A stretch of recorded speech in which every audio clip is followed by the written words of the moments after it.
The moment I stepped into Margaret Miller's living room, I felt the temperature drop in a way that had nothing to do with the air conditioning and everything to do with the way her eyes moved over me.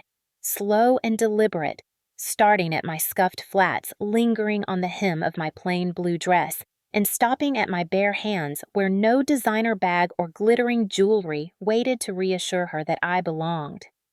I am Claire Donovan. I was 24 years old that night, and I knew before she even spoke that in her mind I had already failed a test I did not know I was taking. Margaret Miller was 56, elegant in a polished and practiced way, the kind of woman who smiled with her mouth but never with her eyes, and when she finally offered her hand, her grip was light, dismissive, as though touching me for too long might leave something unwanted behind.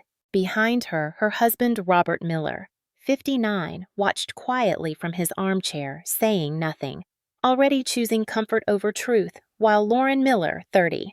Ethan's sister gave me a quick once-over and raised one perfectly groomed eyebrow before exchanging a look with her mother that said everything they did not bother to say out loud. Ethan Miller, 27, my boyfriend, the man who had driven me here and promised me that his family just needed time, stood slightly behind me, his hand hovering near my back but never quite touching, and in that small gap I felt the first crack of something I had not yet named. Margaret gestured toward the sofa and commented on the long drive as if she were doing me a favor by acknowledging my presence, then added with a smile so thin it barely existed that it must be difficult for someone like me to keep up in a neighborhood like theirs. Her eyes drifting briefly to the windows that overlooked manicured lawns and expensive silence. Lauren let out a soft laugh, not loud enough to be rude, just loud enough to be intentional, and asked Ethan whether I had found parking all right because the street could be confusing if you were not used to places like this. And for a split second, I wondered if I was imagining it, if I was being oversensitive, if I was projecting my own insecurities onto polite conversation. Then Margaret leaned in closer, lowering her voice as if sharing a kindness, and said she admired my confidence for coming as I was, because not everyone understood how important first impressions were in a family that valued standards. And that was the moment it hit me sharp and unmistakable that they had already decided who I was, what I was worth, and how long they expected me to last. Ethan cleared his throat, glanced at his mother, then at me, and said nothing, and in that silence I felt a deeper sting than any insult could have delivered because it told me everything about where I stood and where I did not. I smiled because smiling was easier than reacting, and because something inside me had gone very still, very cold as I realized that by letting them believe I was poor, by letting them think I was small, I had unknowingly been given a front row seat to the truth of who they truly were. And this was only the beginning. The truth about me was simple and complicated at the same time, and as I sat on Margaret Miller's sofa pretending not to notice the quiet evaluation happening around me, I thought about how easily people confuse modesty with lack and silence with emptiness. I am Claire Donovan, 24 years old, and nothing about my life looks impressive if you measure it the way Margaret does, through labels and price tags and how loudly someone announces their importance. I live in a small apartment that I chose because it feels safe and manageable, not because it is all I can afford. I drive an older car because it runs well and does not ask for attention. I wear simple clothes because they let me move through the world without being watched, without being weighed, without being reduced to a number someone else can envy or resent. What Margaret and Lauren did not know, and what Ethan had never bothered to ask deeply enough to understand, was that I work as a senior data analyst for a logistics firm that handles contracts. Most people only read about in the business section. I make more money in a month than many people do in a year, not because I chased status, but because I chased competence, consistency, and long, quiet hours of work that did not look glamorous from the outside. I never lied about what I do. When Ethan asked early on, I told him I worked in data analysis. He nodded, asked a few surface questions, then filled in the rest with his own assumptions, and I let him not out of manipulation, but out of habit, because I learned a long time ago that correcting people who have already decided who you are rarely changes anything. That lesson came from my Aunt Helen Donovan, the woman who raised me after my parents died, the woman who taught me that dignity does not announce itself. Helen passed away when I was 22, but her voice has never left me. She used to say that people reveal their character when they think you cannot benefit them, when they believe there is nothing to gain by being kind, patient, or fair. Helen lived simply by choice, not necessity, and she warned me that wealth displayed too early attracts the wrong kind of attention, the kind that does not care who you are as long as you are useful. Sitting there in Margaret's living room, listening to polite questions that were not really questions at all, I understood why I had never corrected Ethan or anyone else. I did not hide my life because I was ashamed of it. I hid it because I valued peace more than validation. I had learned that letting people underestimate you creates space to see them clearly without performance, without masks, without the careful behavior people adopt when they think you matter. I could feel the weight of Margaret's judgment pressing down on me, but beneath it there was something else, a quiet awareness that I was exactly where I needed to be to understand what kind of family Ethan came from and what kind of future I was being invited into. I did not know yet how much that understanding would cost me, but I knew in that moment that pretending to be small was not a weakness. It was a choice, and every choice reveals something sometimes not about the person who makes it, but about the people watching. When I first fell in love with Ethan Miller, 27, it was because he seemed so different from the people who filled Margaret Miller's world, gentler, less certain, more curious about who I was rather than what I represented. And in those early months, I allowed myself to believe that love could exist independently of the families that shaped us. Ethan listened when I talked about my work, even if he did not fully understand it, and he admired what he called my grounded nature, the way I did not chase trends or talk about money or measure my worth through comparison. I believed him when he said his mother could be difficult but meant well, and I believed him when he promised that once she got to know me, really know me, things would soften. That belief mattered to me more than I wanted to admit because I had already sacrificed small pieces of myself in the hope that acceptance would follow. I chose clothes I knew would not provoke comment words I knew would not challenge anyone, and silences that felt safer than honesty. I told myself it was temporary, that compromise was part of love, that meeting people halfway did not mean losing myself. I imagined future holidays where Margaret Miller, 56, would look at me with something like warmth instead of calculation, where Lauren Miller, 30, would speak to me without that edge of amusement, and where Robert Miller, 59, would meet my eyes and treat me like someone worth acknowledging. I wanted that future badly enough to ignore the small discomforts that crept in each time Ethan hesitated before defending me, each time he changed the subject instead of correcting a subtle insult, each time he asked me to be patient just a little longer. I told myself patience was strength, not avoidance. I told myself love required endurance. I told myself that if I showed up consistently kindly and without ego, they would eventually see me for who I was. That hope shaped my behavior more than logic ever could, because hope has a way of convincing you that effort will be rewarded, that sacrifice will be noticed, that goodness will be met with fairness. But sitting in Margaret's living room, feeling the careful distance in the way she addressed me, and the quiet relief in the way Ethan avoided confrontation, I felt that hope strain under the weight of reality. It was not that I expected immediate acceptance.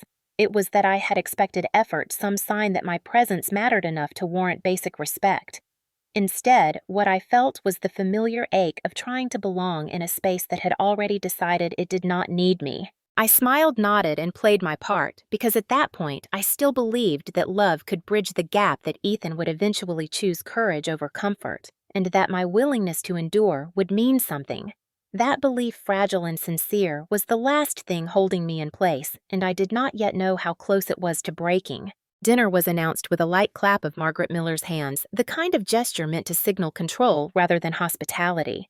And as we moved toward the long, polished table, I felt the shift from polite observation to deliberate examination. Margaret Miller, 56, took the seat at the head of the table as if it were a throne. Robert Miller, 59, settling beside her with the weary posture of a man who had learned that resistance only prolonged discomfort. Lauren Miller, 30, chose a chair across from me, close enough to watch my reactions, close enough to enjoy them, while Ethan Miller, 27, sat beside me but angled his body slightly away, a subtle repositioning that felt louder than words. Margaret began with questions that wore the costume of interest but carried the weight of judgment, asking where I grew up, how long I had lived in my apartment, whether I found it difficult to manage expenses in the city. Each inquiry delivered with a smile that never reached her eyes. When I answered calmly, honestly, she nodded as though confirming something she had already decided, occasionally glancing at Lauren, who responded with small expressions of amused disbelief. At one point, Lauren mentioned Victoria Hale, 25, Ethan's former girlfriend, remarking on how impressive her family was, how well-connected, how accustomed she had been to dinners like this. And the comparison hung in the air long enough to sting before Margaret smoothly added that everyone has a different background and that some people simply need more time to adapt to certain standards. I waited for Ethan to speak, to laugh it off, to redirect the conversation, to say anything that might signal we were a team, but he focused on his plate, clearing his throat once, then asking his father about work, as if the tension were not sitting inches from his shoulder. The silence settled into me slowly, not as shock, but as recognition, because it told me that whatever discomfort I felt was less important to him than maintaining peace at this table. Margaret continued remarking on how challenging it must be for young women without strong family support to navigate relationships, how fortunate Ethan was to have been raised with guidance and opportunity, and how love alone was rarely enough to sustain a future without practical alignment. Robert watched his wineglass as if the answers might be hidden in the dark red liquid, and Lauren smiled openly now, no longer bothering to hide her satisfaction. I responded politely, choosing words that neither defended nor apologized, but inside, something tightened with each unanswered slight. I noticed how Margaret framed every concern as concern for Ethan, every insult as advice, every dismissal as kindness, and how easily that framing allowed everyone else at the table to pretend nothing cruel was being said. Ethan finally looked at me, then his eyes filled with something like regret, but he only reached for his water and said nothing, and in that moment I understood that his silence was not confusion or fear, it was a decision. I felt a familiar warmth rise behind my eyes, the instinct to smooth things over, to reassure, to make myself smaller so others could remain comfortable, but I swallowed it down because part of me was already cataloging what this dinner meant. It meant that respect here was conditional. It meant that my worth was being negotiated without my consent. It meant that the family Ethan came from valued alignment over empathy and comfort over courage. When dinner finally ended, Margaret smiled and thanked me for coming, her tone implying I should be grateful for the opportunity, and Ethan squeezed my hand under the table, too late to matter. I smiled back, steady and composed, because while they believed they had just confirmed their assumptions about me, I had learned something far more important about all of them, and that knowledge settled quietly heavy and undeniable, preparing me for what was coming next. After that dinner, the tone shifted from subtle to unmistakable, and the way Margaret Miller, 56, spoke to me changed in small but deliberate ways that left no room for doubt about where I stood. Invitations came with conditions, suggestions wrapped in expectations, comments framed as concern that carried the sharp edge of correction, and each time I stepped into their world, I could feel the invisible line they had drawn, one I was never meant to cross. Margaret began to speak openly about the kind of woman she envisioned for Ethan Miller, 27, emphasizing values like presentation, pedigree, and practicality, words that sounded reasonable until you realized they excluded me entirely. Lauren Miller, 30, grew bolder, making jokes at my expense in front of extended family friends, laughing about how refreshing it must be for Ethan to date someone so uncomplicated, someone without the pressures of ambition or expectation, as if my life were empty rather than private. Robert Miller, 59, remained a quiet presence, offering polite nods and neutral smiles, his silence acting as a shield that allowed everything else to continue unchecked. Ethan noticed, I know he did, because his behavior changed too, asking me to be patient more often, reminding me that his mother meant well, suggesting I not take things so personally, and each request landed like a small withdrawal from something we were supposed to share. Margaret began inviting Victoria Hale, 25, back into conversations, mentioning her name, casually referencing events they had attended together, accomplishments her family had achieved, connections that could be valuable for Ethan's future. And although she never said it outright, the implication was always the same. Lauren would add details with a smile, recalling how effortlessly Victoria fit into their gatherings, how she understood expectations without needing to be told how some people simply belonged in certain circles, while others struggled no matter how hard they tried. I watched Ethan shrink under the weight of these comparisons, his shoulders tensing, his responses becoming shorter, his gaze drifting away from mine whenever the conversation veered too close to confrontation. When I tried to talk to him privately to explain how these moments made me feel, he listened but did not truly hear, assuring me that things would improve once everyone adjusted, that his family needed time, that I should not let their opinions define me, words that sounded supportive until you realized they required nothing of him.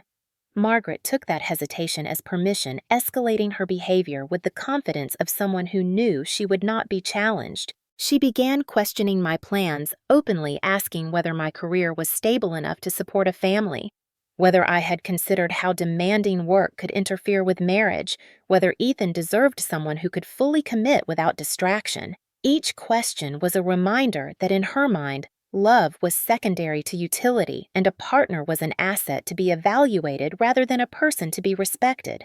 Lauren echoed these sentiments with performative sympathy, suggesting resources, offering unsolicited advice, treating my life like a problem to be solved rather than a reality to be accepted. Ethan stood between us, caught but not conflicted enough to choose, and the longer this went on, the clearer it became that his silence was not temporary. It was his strategy. I felt the weight of my earlier hope pressing down on me, the belief that kindness would be met with fairness, that endurance would lead to acceptance, slowly unraveling as each interaction confirmed the same truth. This was not misunderstanding. This was hierarchy. Margaret was not trying to know me. She was trying to manage me. Lauren was not teasing. She was asserting dominance. Robert was not neutral. He was complicit. And Ethan, for all his gentleness, was allowing it to happen because challenging it would cost him comfort he was not ready to give up. I absorbed these moments quietly, not because they did not hurt, but because I was beginning to understand the pattern beneath them. And once you see a pattern clearly, you stop arguing with it and start preparing for what it reveals. By the time Margaret casually referred to me as a phase Ethan would eventually grow out of, said with a soft laugh as if it were an obvious truth, something inside me finally settled. I stopped waiting for acceptance. I stopped hoping for protection. And in that shift, subtle but decisive, the balance of power began to move, even though none of them noticed yet. The night everything finally cracked did not begin with shouting or confrontation, but with the ordinary quiet of a house settling into itself, the kind of calm that makes you lower your guard because nothing seems about to happen. We were at Margaret Miller's home again, and I had excused myself to use the restroom after dinner, needing a moment alone to breathe through the familiar tightness in my chest. As I moved down the hallway, I heard voices coming from the study, Margaret Miller, 56, and Lauren Miller, 30, speaking in tones too sharp to be casual, and I slowed without meaning to, drawn by something urgent in the way my name was spoken.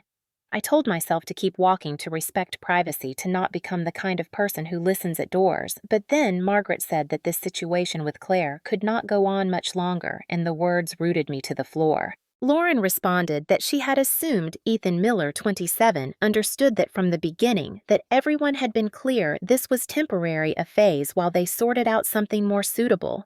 My heart began to pound, not with panic yet, but with a strange clarity, as if my body already knew what my mind was trying to avoid. Margaret spoke about timing, about how important it was that Ethan not get confused, how Victoria Hale, 25, was still very much an option, and how her family's connections were exactly what they needed right now. Lauren laughed softly and said that at least I seemed grateful that girls like me often were, and that I probably thought being here meant I had finally made it. Margaret agreed, adding that I seemed sweet enough, but sweetness was not enough to build a future, especially not one that required alignment, leverage, and appearances. I felt something hollow open inside my chest as I realized they were not speculating. They were planning. Lauren said Ethan was getting attached, that he talked about me too much, that he might actually believe this relationship mattered, and Margaret replied that feelings could be managed, that they always were, as long as the end goal remained clear. Then came the moment that truly broke whatever hope I had left. Lauren asked whether Ethan knew the plan, and Margaret said of course he did, that he understood this was not permanent, that he had agreed it was better to keep me calm until things were finalized because there was no need to upset me unnecessarily. My name was spoken again this time with mild irritation as Margaret said I was naive, trusting, and unlikely to question anything as long as I felt included.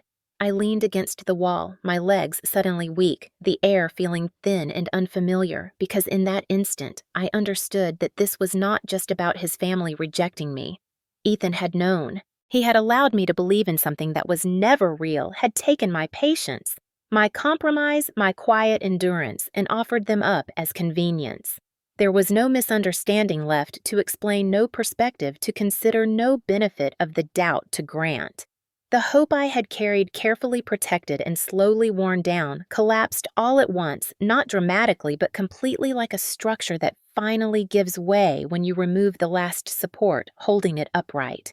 I stepped back from the door without making a sound, my hands shaking, not with grief, but with the sharp clarity of disappointment. And in that moment, I stopped wondering whether I belonged in this family.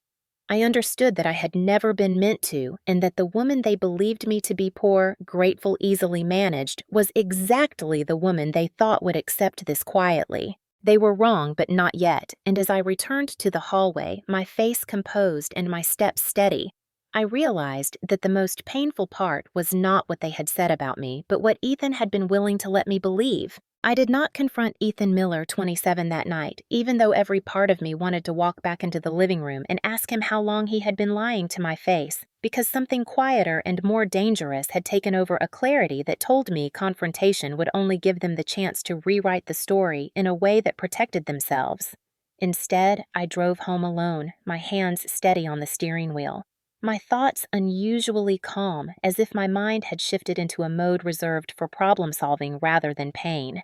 I understood then that the version of me they thought they knew, the poor grateful girl eager to be chosen, was the reason they spoke so freely when they thought I was not listening, and correcting that assumption too soon would only close doors I was not finished walking through. So I chose silence, not the passive kind I had practiced before, but a deliberate one. A silence that watched and remembered.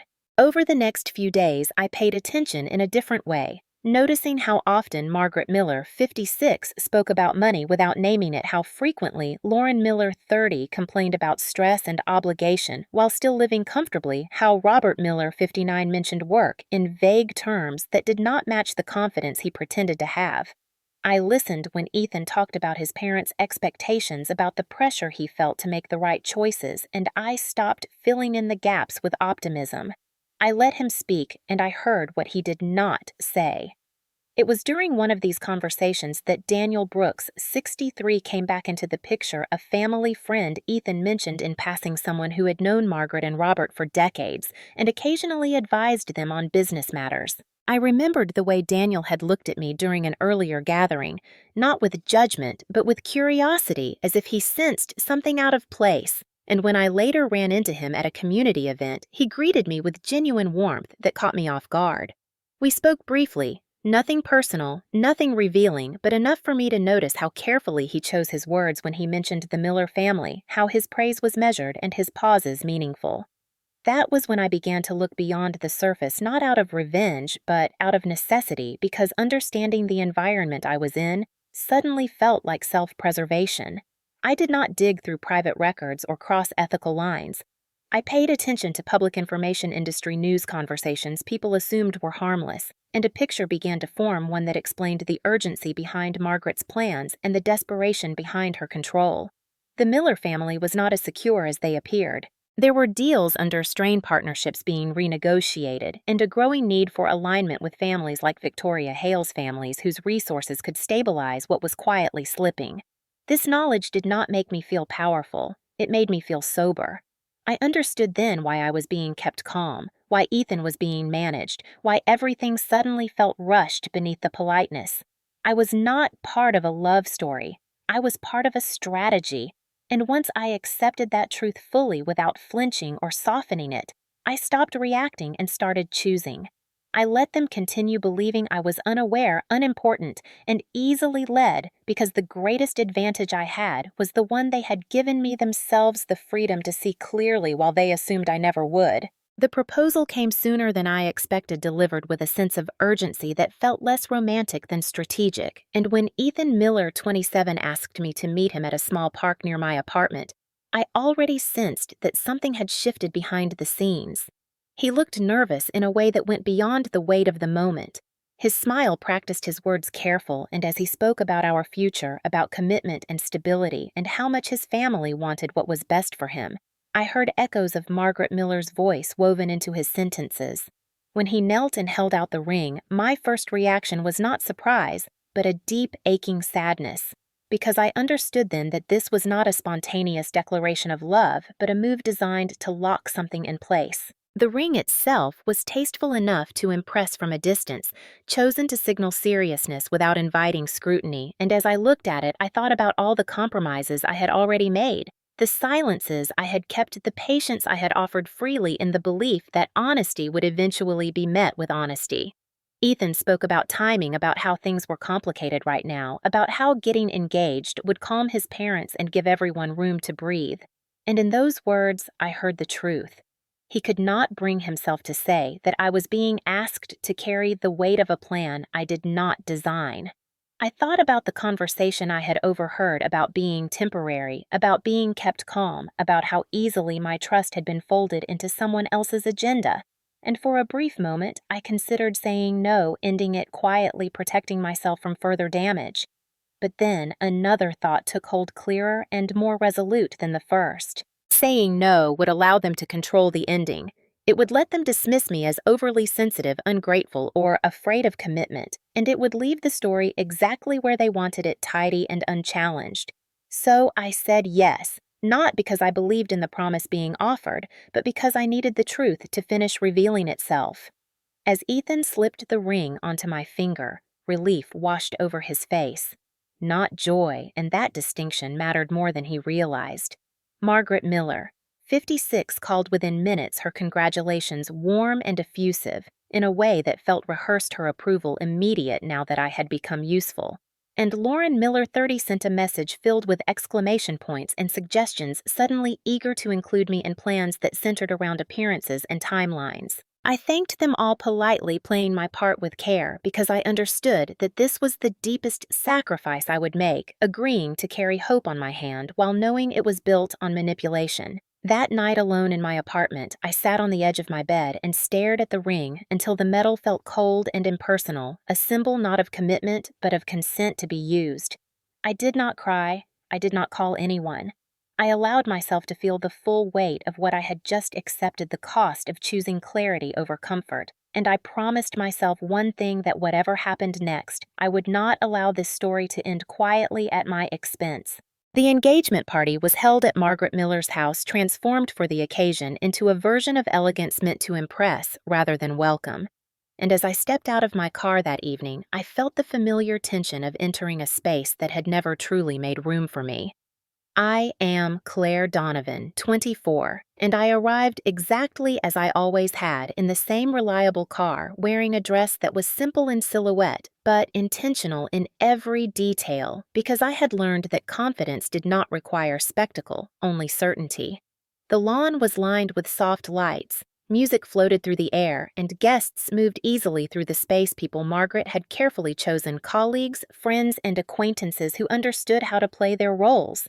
The first looks I received were curious, then puzzled, as eyes moved from my face to my posture and back again, trying to reconcile the version of me they had been told about with the woman standing in front of them. I smiled, greeted people politely, and let those moments stretch just long enough to create quiet questions.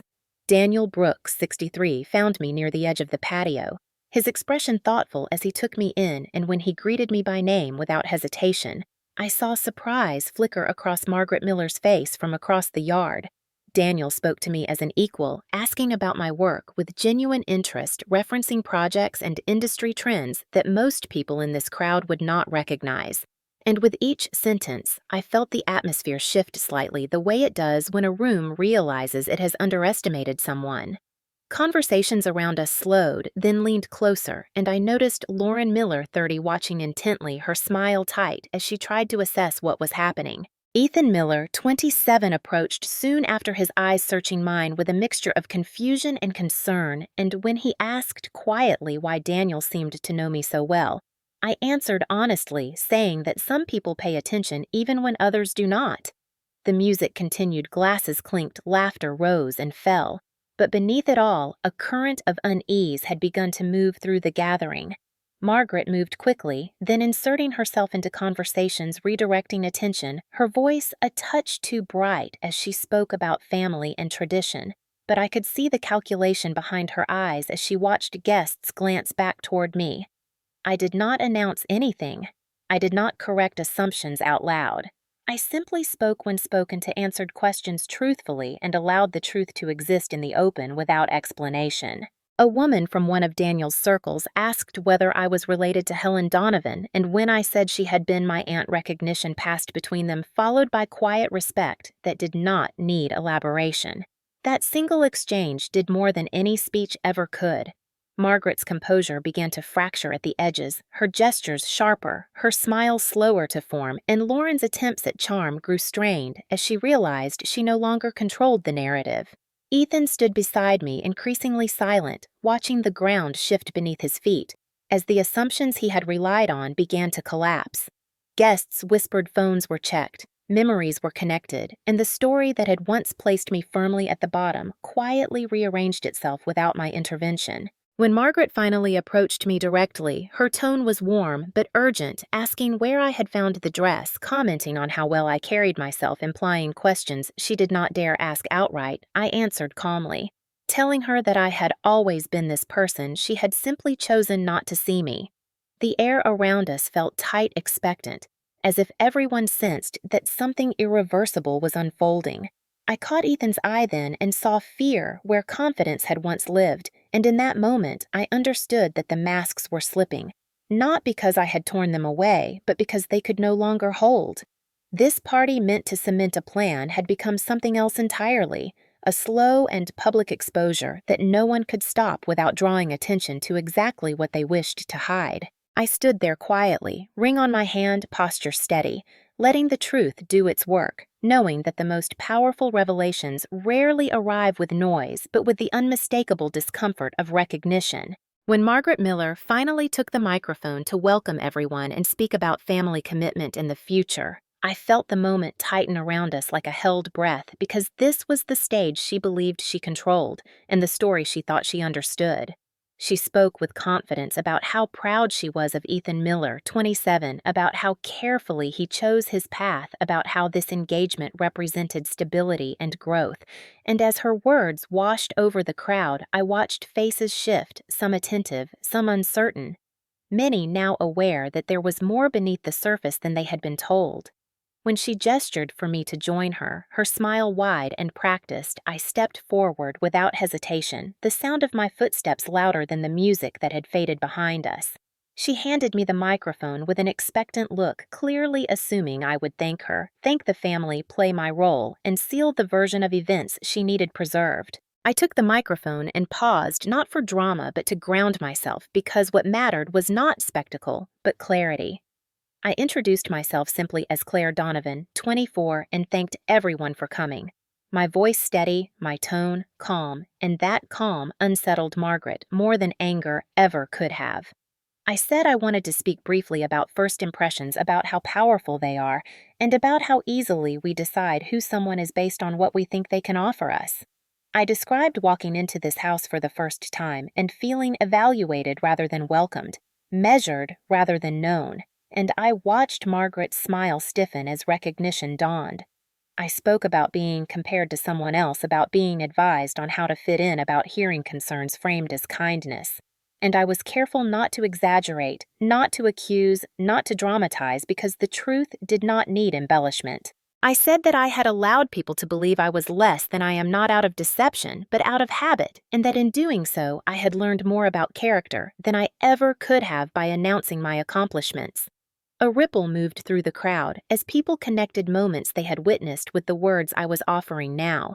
I turned then to Ethan, who stood beside his mother, his face pale, his posture rigid, and I said that love requires courage, not silence, and that commitment without honesty is not commitment at all. I did not raise my voice. I did not insult him. I simply stated that I had been treated as temporary while being asked to act permanent, and that no future built on that imbalance could stand. Margaret tried to interrupt, her hand tightening on the edge of the podium, but I continued because this was no longer about her approval. I said that wealth status and alignment mean nothing if they are used to justify disrespect, and that no family, no matter how polished, gets to decide another person's worth.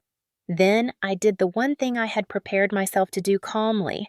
I removed the ring from my finger and held it up briefly, not to display it, but to mark the moment. I said I was returning it because I would not be engaged to a man who allowed others to define me while remaining silent, and I would not join a family that valued leverage over humanity. The quiet that followed was absolute. Ethan reached for me instinctively, his mouth opening as if to explain, to correct, to plead, but there was nothing left to negotiate. I placed the ring in his hand and closed his fingers around it gently, a gesture of finality rather than anger. I thanked the guests again for listening, set the microphone back on the stand, and stepped away before anyone could frame my words for me. Behind me, I heard Margaret speaking urgently, trying to reassert control, calling it a misunderstanding, but the damage was already done because the truth had been spoken plainly, without cruelty, without apology, and in that restraint lay its power. As I walked through the crowd, people moved aside instinctively. Not out of shock, but out of recognition, because they understood they had just witnessed something rare, a boundary drawn publicly, without spectacle, without malice, and without retreat.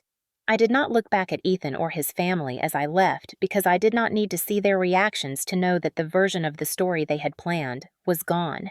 In that moment, standing under the night sky with nothing but my own resolve, I felt lighter than I had in months. Not because I had won, but because I had finally refused to lose myself. The fallout did not arrive all at once, and it did not arrive with shouting or public scandal the way some people might expect, but it unfolded quietly over the days that followed through. Phone calls, not returned meetings, abruptly canceled, and invitations that were suddenly no longer extended. I learned most of it indirectly through conversations that reached me without seeking me out, because after that night, I made no effort to stay connected to the Miller family or to correct the narrative they scrambled to contain.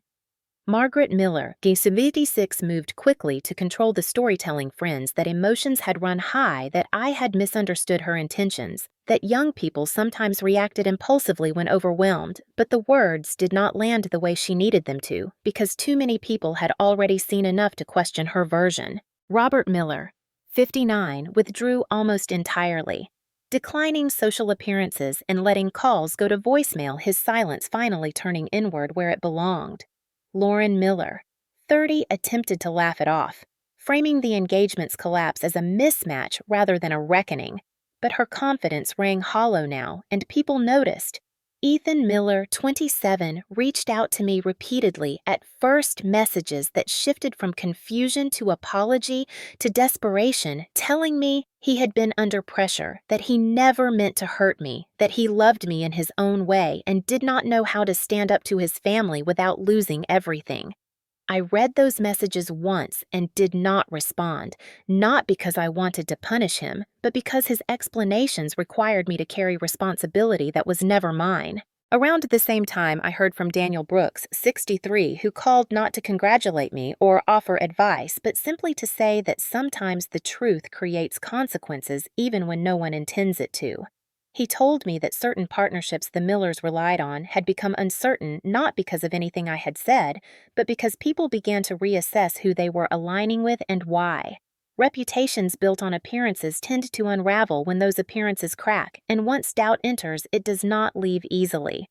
I did not feel satisfaction in hearing this, only a sober understanding that systems built on control and silence rarely survive exposure. Ethan's world, which had once seemed so stable to him, shifted under the weight of choices he had avoided making, and for the first time he was forced to sit with the cost of that avoidance. I did not insert myself into that process. I did not offer explanations or closure. I did not correct rumors or defend myself because I had learned that peace does not come from managing other people's perceptions but from releasing them entirely.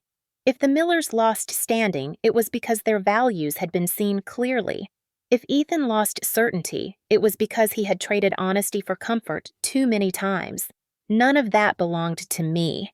What belonged to me was the quiet that returned to my life once I stepped out of theirs, the absence of tension where anticipation used to live, and the strange calm that follows when you stop negotiating your worth. I returned to my apartment that night and for the first time in weeks noticed how quiet it was. Not the heavy silence of avoidance, but the gentle kind that comes from being alone without feeling lonely. I placed my keys on the small table by the door, set my bag down, and stood there for a moment, letting my shoulders drop as if my body finally understood that it no longer needed to brace itself for judgment. I am Claire Donovan, 24, and my life did not look different on the surface after that evening. The apartment was still small, the furniture still simple, the city lights still blinking through the same window, but something fundamental had shifted inside me. I made myself a cup of tea and sat on the edge of the couch thinking about how much energy I had spent trying to earn a place in a room that was never meant to hold me. The next morning, I woke up early out of habit and went to work, logged into meetings, reviewed data, solved problems, and was reminded how grounding it feels to exist in a space where your value is measured by clarity and competence rather than compliance. Over the following days, Ethan's messages slowed and then stopped entirely, and when his name appeared one last time on my phone, I deleted the thread without opening it, not out of anger, but out of certainty. Some doors once closed with intention do not need to be reopened to prove anything. I thought often of my Aunt Helen Donovan, the woman who raised me, who taught me that self-respect is quieter than pride and stronger than fear, and I understood her lessons more fully now than I ever had before. She used to say that walking away is not weakness when staying requires you to become smaller, and that peace is not found by being chosen, but by choosing yourself. There were moments when disappointment surfaced unexpectedly, when I remembered the version of the future I had once hoped for, the one where love was mutual and courage shared, and I let myself feel that loss without trying to soften it. Hope once broken leaves a bruise, and pretending otherwise only prolongs the healing. But alongside that sadness was something steadier, a growing sense of relief that I no longer had to perform patience or explain my worth in rooms where it was never going to be recognized. I began to enjoy my routines again, evening walks, quiet meals, weekends spent reading or calling friends who knew me without conditions, and in that ordinary rhythm I found a deeper satisfaction than any grand ending could offer. I did not follow news about the Miller family, and I did not ask Daniel Brooks for updates because their story was no longer connected to mine.